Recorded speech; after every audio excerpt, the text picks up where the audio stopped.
Hello, welcome to the Raw podcast. It is fixture release day in the Championship. I'm joined by Phil Smith. Phil, how you doing, mate? Yeah, good, thank you. Always feels a bit more real, doesn't it, once the fixtures are out? It Yeah, does. It does. I have to ask because I always see two camps on fixture release day. There's the what I like to call the Dars, who'll say, "Well, you play everybody twice, so it doesn't really matter," which I can get on board with. But then there's also those that are quite excited and sort of checking the fixtures for standout games and stuff like that. It is true you do have to play everybody twice, but the timing of those fixtures can really matter.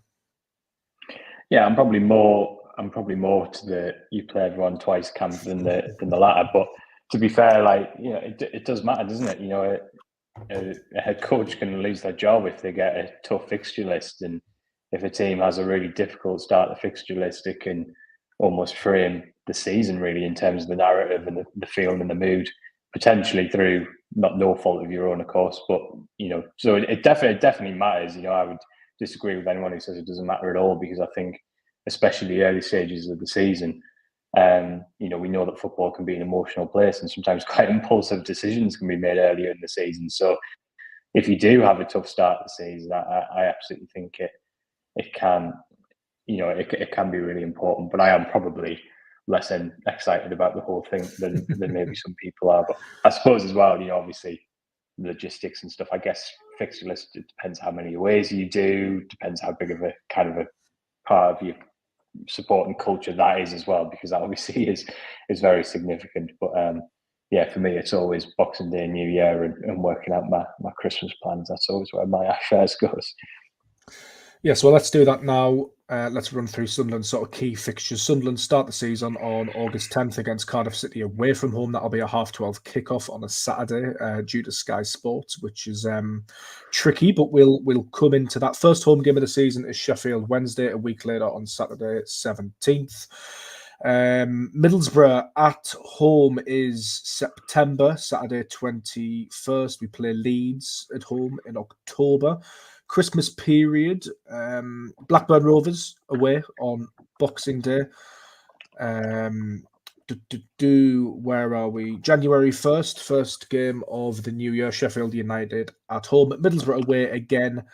The reverse fixture to the home one is February the 1st, and then Sunderland finish the season with their last game away to Oxford on April 26th, and the last home game is May the 3rd. So lots of interest. I think, Phil, the key highlight to this season's fixture list is the sort of opening run of away days. Cardiff City away, 620-mile round trip, which is followed by Portsmouth away, 679-mile round trip. Plymouth away is after that, 805-mile round trip, and then it's Watford away after that, which is a 522-mile round trip. Obviously, they're broken up by some home games as well, but it's quite the die-hard away sort of start to Sunderland's season. Yeah, I always prefer to get the longer journeys in either at the start or the end of the season, when you're traveling a bit more by daylight and it's a bit warmer. Having said that, I don't think I would have wanted quite that many in quite a short period. Although I think, to be fair, I think that's kind of partially the fixture list. We were actually chatting about this when sort of the relegation and the promotion spots from the Championship and League One were settled, that this was going to be a very, very travelly season for everybody. I definitely don't think Sunderland will see it as ideal to have that many long journeys in the opening stages of the season. I think it will take its toll a little bit on the players. At the moment, it doesn't look as daunting because there's a week between all the fixtures, but obviously we'll have the first round of the Carabao Cup draw tomorrow. And if Sunderland progress in that competition, you're potentially throwing another sort of 2 or 3 away games in there, possibly, depending on the draw. Obviously, it's regionalised, but you can still have some fairly lengthy journeys. So, as I've got slightly mixed feelings on that one. I don't think it's ideal from a football perspective, but I don't think it's the worst thing in the world to have a couple of those journeys before you get into the sort of the long winter nights. But I have to say, I think Cardiff away is a great way to start the season. It's, for me, it's one of my favourite away trips. Obviously, it's a good ground. It's a fantastic city. I think that's a good way to start the season, and one where we've got fairly happy memories. Sunderland have won twice there the last 2 games, haven't they? They won there earlier this season, and they won, I think, Dennis Cirque in the season before after Pritchard's free kick maybe bounced off the post. So yeah, I think that it's was been a happy hunting ground of late.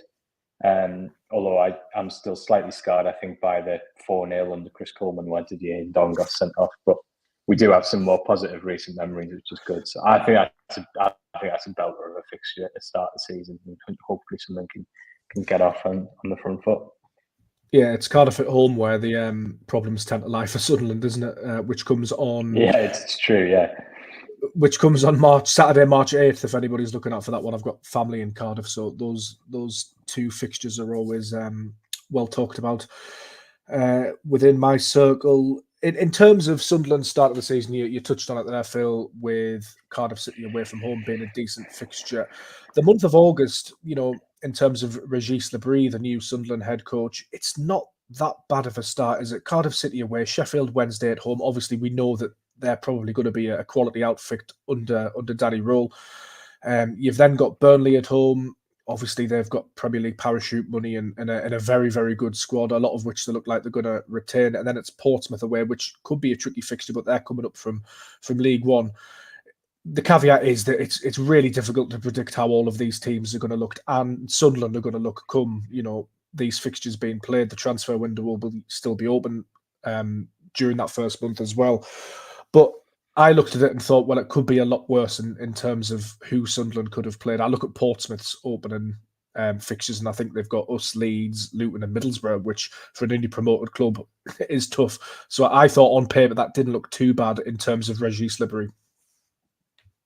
Yeah, I think it's a decent start. I think, as you say, you look at the positions where they finished last season, and that tells you that it's a relatively kind start. You've got one team sort of coming down from the Premier League, but none of those other teams in the first 5 fixtures, if we go to Plymouth in September, obviously finished in the top 6 last year. So that tells you that it's a relatively gentle start. And even looking beyond that, Middlesbrough and Watford and then Derby to sort of take you into October, they're not teams who had good seasons last time out. So it's clearly not a bad start.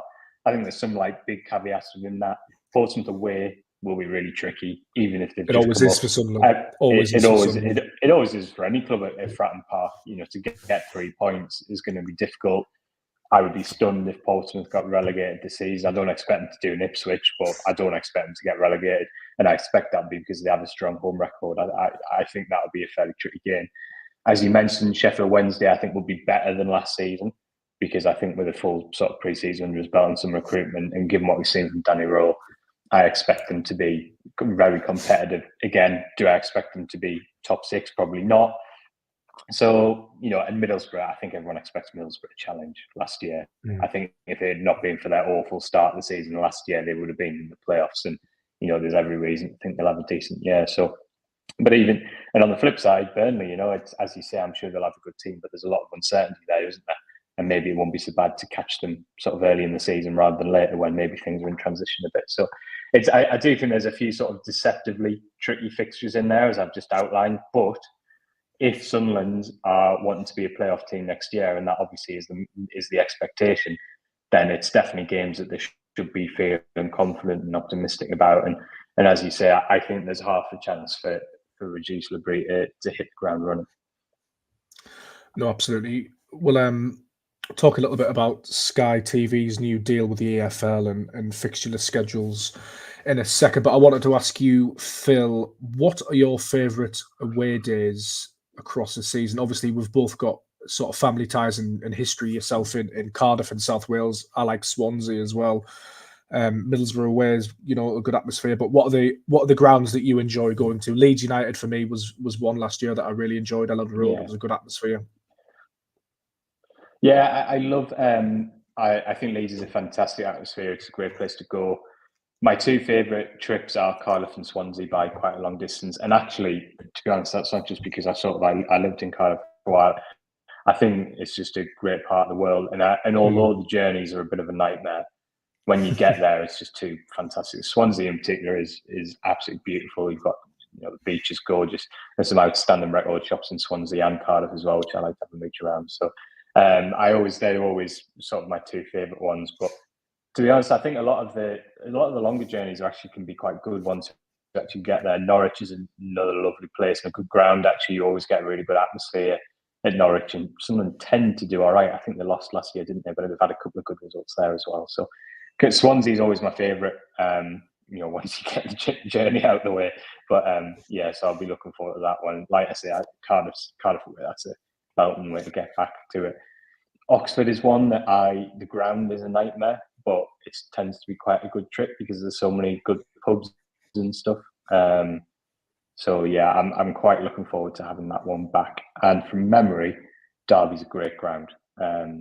So I have very happy memories of Sunderland. Did they win 3-1 or 4-1 in the Championship relegation season? So Ashley Fletcher scored, didn't he? John O'Shea also scored, which is one of the reasons why that has such a vivid memory, because that did not happen very often.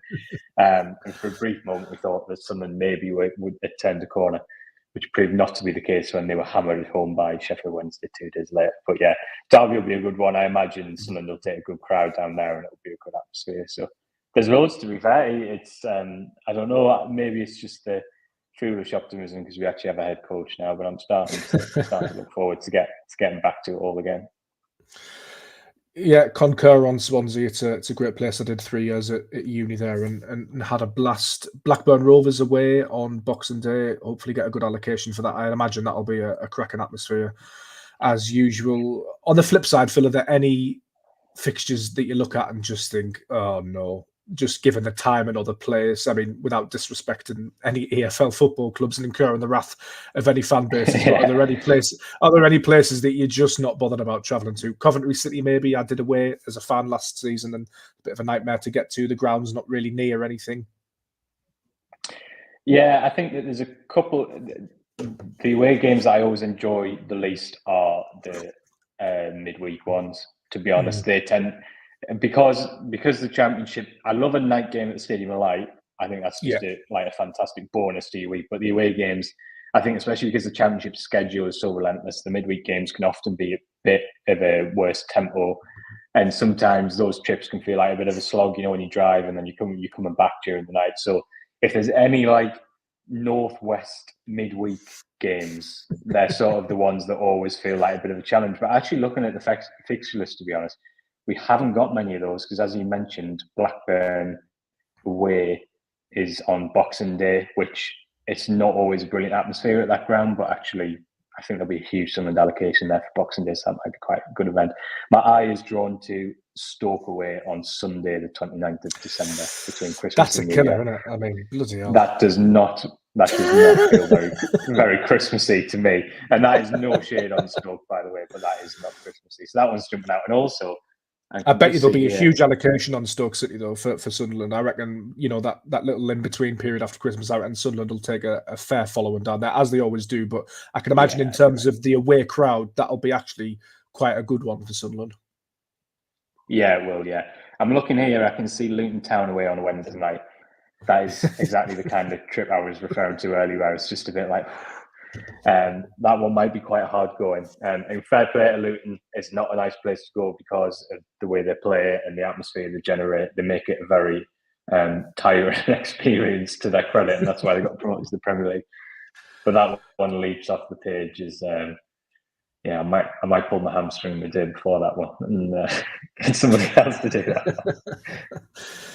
Let's talk a little bit about TV coverage and Sky. Obviously, the money is pouring into the Championship, not to the same extent as the Premier League, but obviously the broadcast rights do help Championship clubs. It should be said as well that Sunderland are usually picked quite heavily by the broadcasters as well, so that benefits Sunderland financially. We've written breakdowns of that on the website before.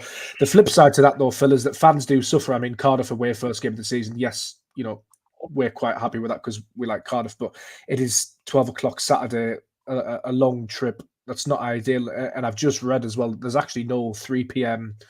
kickoffs on the opening day of the Championship, which seems bizarre. And I think we are maybe a little bit in danger of tinkering with football too much. And for a long time, it has felt like fans have been left behind. I know there's an agreement in the sort of new deal that fans will be given a lot more notice, which is good in a way, but you're getting a lot more notice, which is fine. But the games are changing more often, which isn't so good. So it's very much a double-edged sword, in my opinion.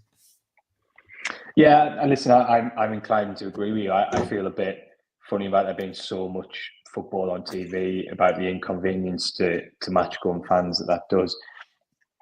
It was an interesting one because initially when Sky Sports comes towards the end of their current deal, there was a lot of talk about an even more radical change whereby pretty much every game in the Championship would be streamed live. There was talk of getting rid of the 3 p.m. blackout on Saturday entirely. And this deal with Sky almost is a little bit of a halfway house, I think, where there's going to be a huge surge of games on television. There's going to be a lot of games in blocks at, say, Saturday lunchtime, Friday night, Saturday tea time as well, I think. And what they've done to try and offset that is they have made this pledge that they will release the games far earlier for supporters. But I'm quite old-fashioned with it. I like the tradition of loads of games at 3 o'clock. I don't necessarily. Sometimes I think less is more, and I don't think we need to have everything streamed all of the time.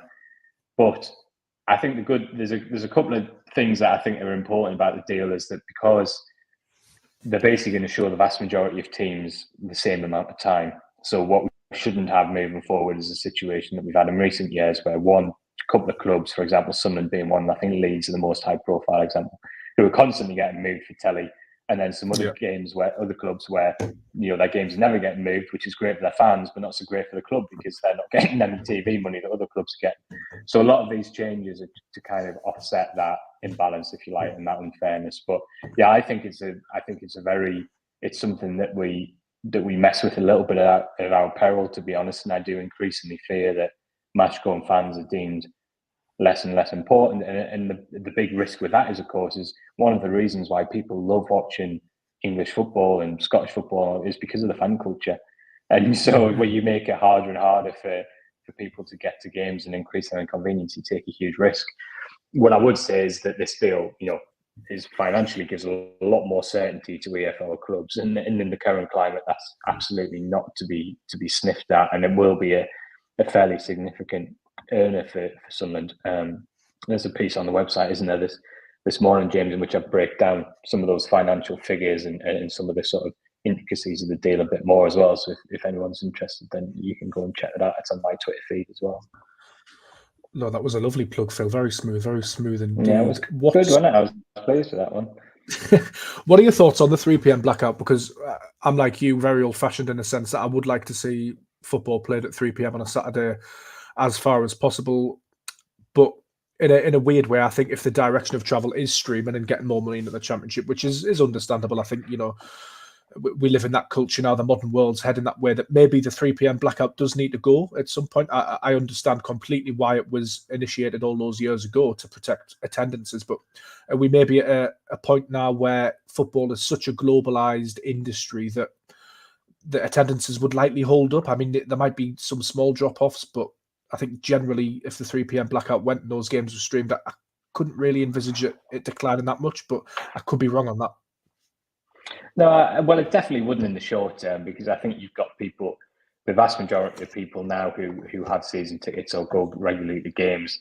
It's not going to change overnight if the blackout goes, does it? But I suppose it's more of a long-term thing where you start to have generations of football fans who, are used to being able to watch football on the telly pretty much all of the time.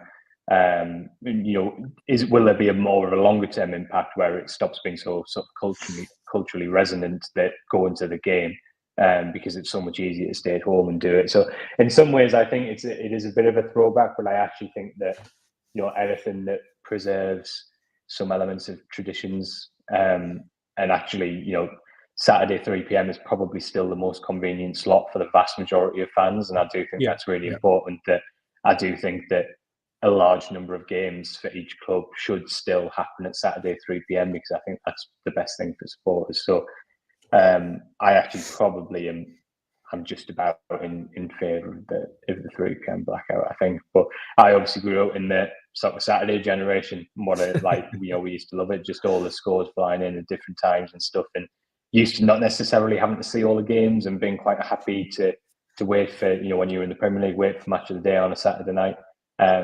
But if there's any younger listeners listening, they may think that sounds absolutely ridiculous. So I can see both sides of it.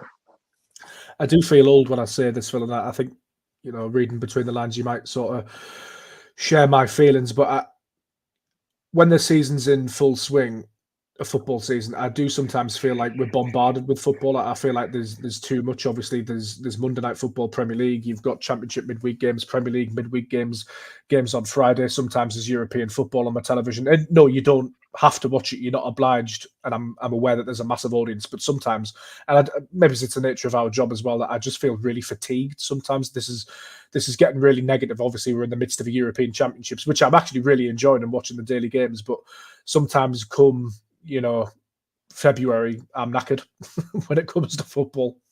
Yeah, I think it's definitely a risk of saturation, isn't it? And the danger then is that, all these incredibly expensive TV deals, if people do start to become a bit fatigued, then there is a risk to the value of those deals, isn't there? So I'm definitely with you. I think sometimes I think less is a little bit more, but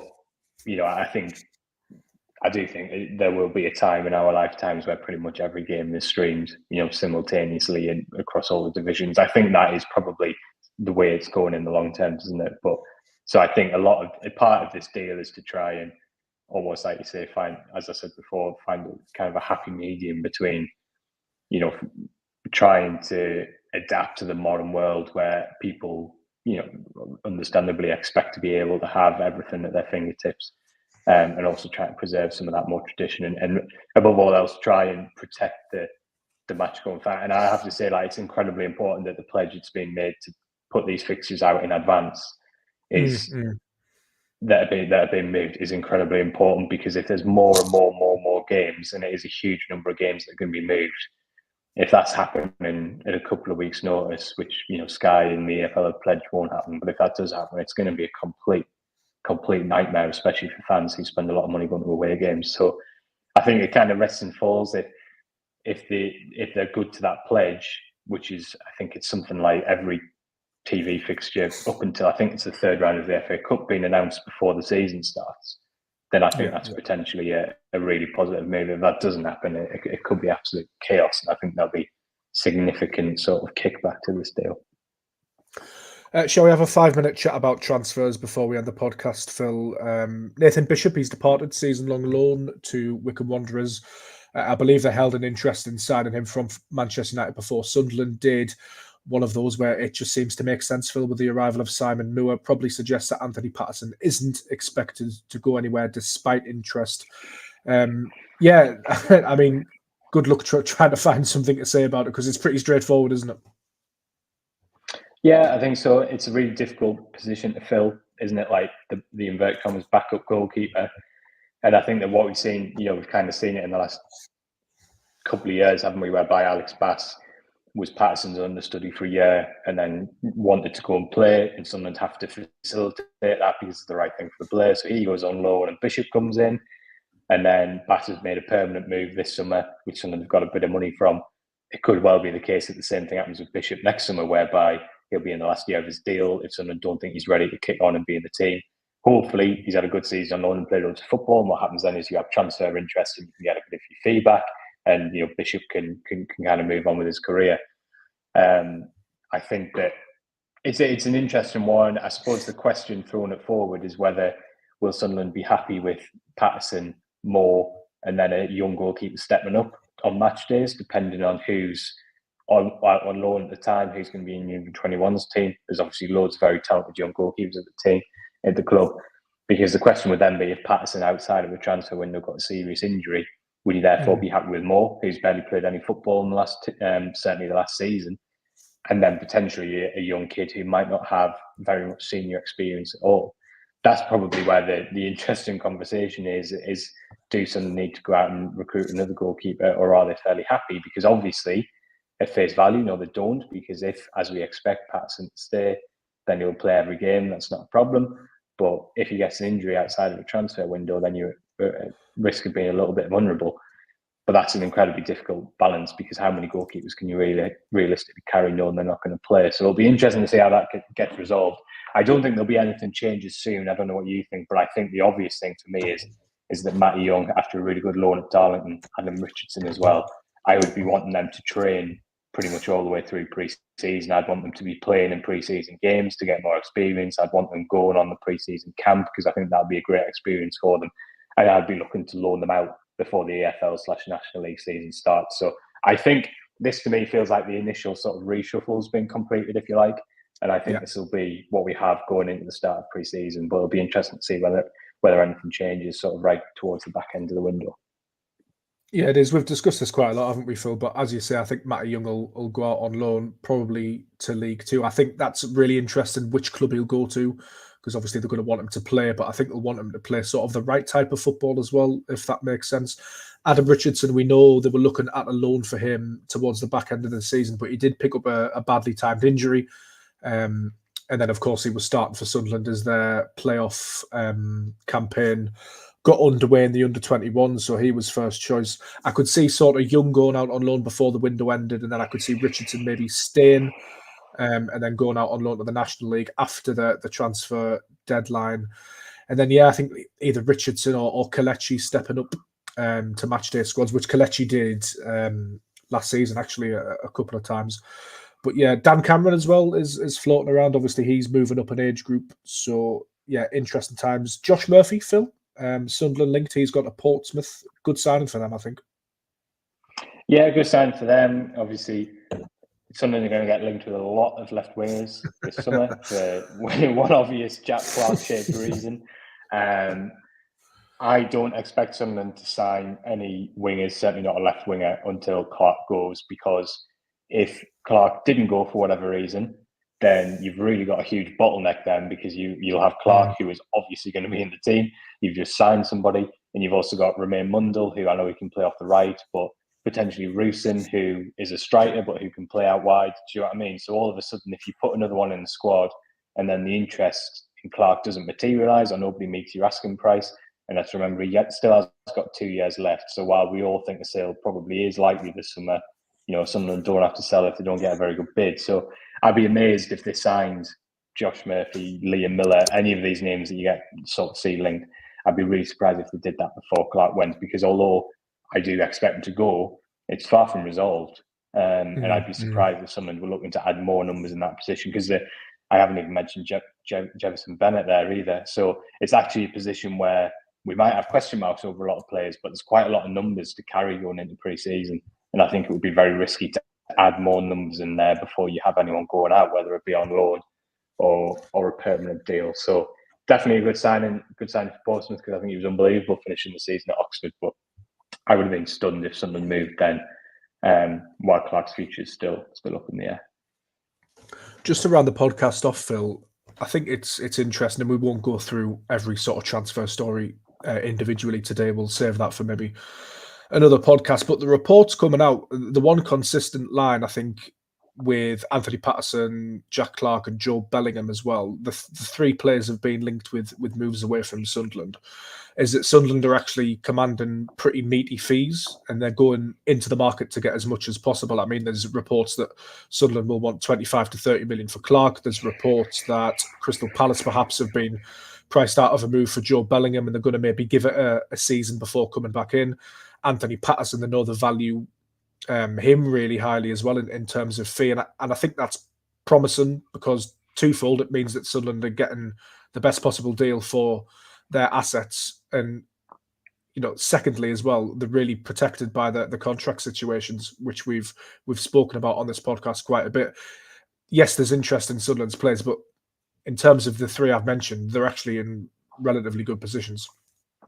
Yeah, I think there's a couple of aspects to it. One sort of not so positive and one very positive. I suppose the not so positive is that a lot of these cases, certainly Clark and Bellingham, who you've mentioned there will be fairly significant sell-on clauses. So you've got to remember that whatever the top sort of number that a club eventually hits, some of that money will be going to the club where those players came from. In Clark's case, it's particularly significant. That was obviously a brilliant deal for Sunderland at the time to sign him permanently from Spurs, and look how well that's worked out. But Spurs just didn't give him away for free. They've obviously protected him against him sort of realising his talents. That's obviously one factor in it. I imagine it's fairly similar with Bellingham, albeit maybe not to quite the same extent in Birmingham City. So that's one thing you've got to bear in mind. But as you said, I think you can have a huge amount of discussion, debate, constructive criticism around a lot of things that have happened from a football perspective in the last couple of years. We've talked about strikers. Have they pushed the sort of lack of experience too far? Not replacing Corey Evans. We can have all these discussions, but I think one thing you have to say that's been almost overwhelmingly positive since sort of the new regime came in, since Christian Spankman came in, is that the contract management has been very, very proactive. And there's only been one case so far where a player, which was obviously Ross Stewart, kind of a big asset, went into the last year of his deal without a resolution. And even then, Sunderland got a pretty good fee for him. So I think you have to say that whatever you think about the current regime, they've been fairly consistent in saying it's not about selling players at the first opportunity. It's not about bringing in huge profits on young players the second sort of a bid comes in. They've actually rejected the vast majority of our offers that have come in these in these last few windows, and they've been held fairly true to their statement that we want to grow these players and get to the Premier League with them rather than sell them. But obviously there are certain situations where it makes more sense because of what's happening with their contracts and stuff to cash in. I suspect Clark may be that situation this summer. We'll obviously have to wait and see in that. But I've said it. I think I've said it a couple of times on this pod. I don't expect a large number of sales this summer. It's never happened yet, and I don't see any reason why it would suddenly start happening now. As I've said loads of times, I think Clark might be the one who would make sense this summer because you can potentially get a huge fee. But I'm not envisaging a large number of players leaving. There's no precedent for it, and I don't think there's any reason why it has to happen because of that contract management. No, absolutely. Cheers for joining us, Phil. 32 minutes into the Raw podcast there on Championship fixtures. For the full fixture list, you can see it on social media. It's on our website as well. Phil mentioned his piece on the EFL TV deal. It will have all transfer stuff as well. Phil, have you got anything in the pipeline today, putting you on the spot, that you'd like to plug before we go? We'll be doing a bit of fixture analysis later, looking at those first few teams as we talk about whether it's a good time to play them or not and how their summer's going. So keep an eye out for that, and then we'll see what else is in store. Absolutely. Thanks to those who tuned in. This podcast will be available on all podcast places and on Shots TV on Freeview shortly after. And thank you very much for joining us.